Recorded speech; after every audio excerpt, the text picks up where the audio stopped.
Chrissy, before the break, we were talking about a situation where mom is alive. She's living in a home. Let's say she's got three kids. One of her adult children has lived with her forever and ever and ever. Hopefully, that adult child has been taking care of mom, just not sponging off of mom. And then it often happens that when mom passes away, that adult child is thinking, I've always lived here with mom. Just because mom has died doesn't mean that things change. I should be able to live here for the rest of my life.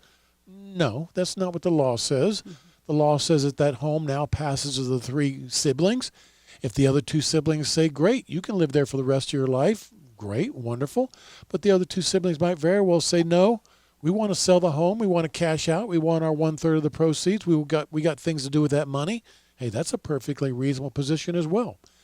So if mom is out there listening to us today and mom is saying, yeah, I've got an adult child that lives here, it helps take care of me. I want to make sure that when I pass away that adult child can continue to live here for the rest of his life.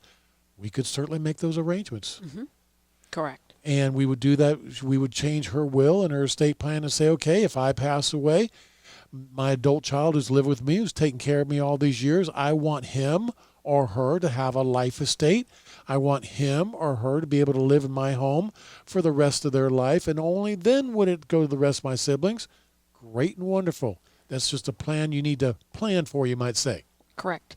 As the caller, which prompted it, most importantly, it's whatever mom or dad want, whoever the parent or the parents that own the home, whatever they want.